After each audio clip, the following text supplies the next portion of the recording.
Hi folks. So we're going to work on some line symmetry.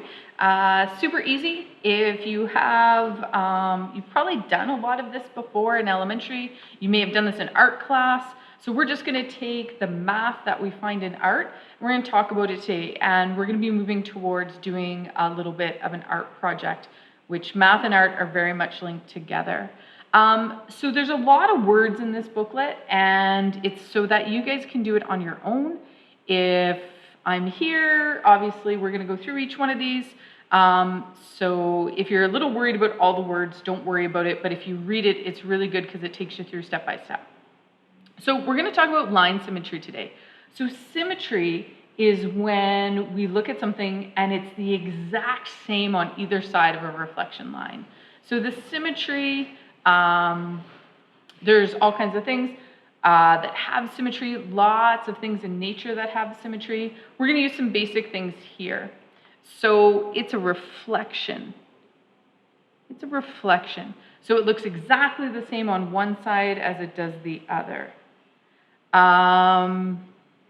Okay, the actual placement of the mirror line is called the line of reflection. Where's my highlighter? I'm going to pick a pink one today because I'm feeling like it's pink. Oh, that doesn't show up very well. That's why I never pick pink. I will go to green. Maybe green will work better. Is the line of reflection. Oh, that makes it kind of dark. Since both sides of the image, sorry, hit that. Both sides of the image are equal, so that means they're the exact same. We call that symmetrical. They look exact same on either side. And this is called line symmetry. So if we look at the letter A, where could you draw a line so it divides the figure into two equal parts? And you see the answer right below it. So I'm going to grab my purple ruler. So imagine that we're lining up this purple ruler right here. It's kind of hard to do right under it. And the A is the exact same on this side as it is this side. So it kind of cuts the object in half, and this side is the exact same as that one. You can do it by folding too if you want to. If you fold the first half across the line of symmetry, it's going to sit exactly on top of the other side. Is there any other place on this object you could draw a line of symmetry? So some people might say, well, let's cut it in half. The other half would be this way. So, but if I folded this top onto the bottom, would it lay perfectly? No, it wouldn't, because then the A is closed up here, but it's open down here. So that wouldn't be a line of symmetry. What if I did this? Did a diagonal line? It's kind of hard to see. You're like, kinda. But then when I flip this over, this leg would be stuck up here, and, well, that's not where we want it to be. So really, this letter A only has one line of symmetry.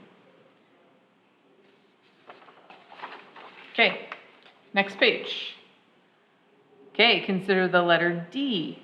Is it possible to put a line of symmetry on this one? And this one it actually is, but it's not this way this time, because if I were to cut it down here, if this flips over into here, this is a straight line, this is a curved line. They don't lay nicely on top of each other, so that doesn't work. But this time if I cut it horizontally, or put the line of reflection horizontally, you can see that the top of the D, if fold it in half, would land nicely on the bottom. Okay, so getting away from letters, those are pretty simple. We're going to move into butterflies. So again, butterflies, things in nature, they have a lot of symmetry. We found a lot of these patterns by looking at nature. Nature didn't find these patterns, we found the patterns. So here's a picture of a butterfly. Again, it's that vertical. So vertical is up and down, and this one we said was horizontal, and it goes left and right. So there's some math words. So if we folded this butterfly in half, we would see that symmetry. They would lay perfectly, those two sides would lay perfectly on top of each other. All right, so sometimes in objects, you can have more than one line of symmetry, which is super cool. So if we have a rectangle, pretty straightforward, we could cut it in half vertically, and we could cut it in half horizontally. So both of these work, which is awesome. But if you do it diagonally, It's like this corner, like in this image down here, this corner would flip up to the top, and that doesn't lay nicely on the mirrored line. So this one doesn't work. So this one's a no.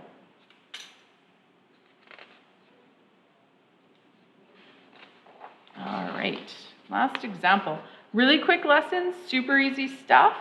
This is why I'm leaving this for you while I'm away, because I think we'll all have success in this. It's a lot about drawing lines. Okay, so anytime we talk about a regular shape like a polygon, a hexagon, a decagon, an octagon, if it says regular in front of it, that means all sides have an equal length. So all sides have an equal length.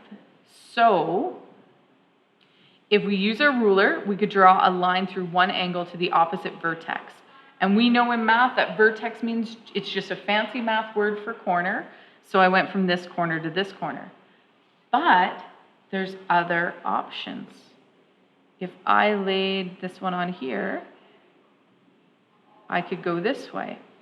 And if I were to fold this in half, it would look exactly the same if I folded it over there. Okay, so this is option 1. This is option 2. I'm going to give you a third option.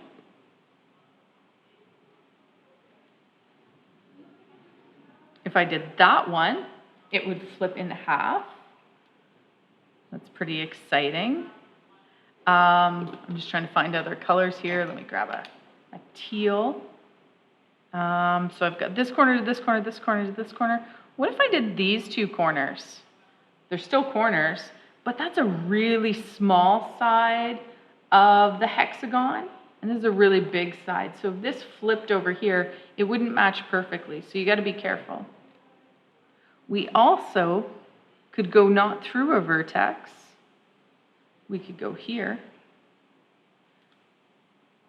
We can not go through a vertex there and go up, down. That's an option 4.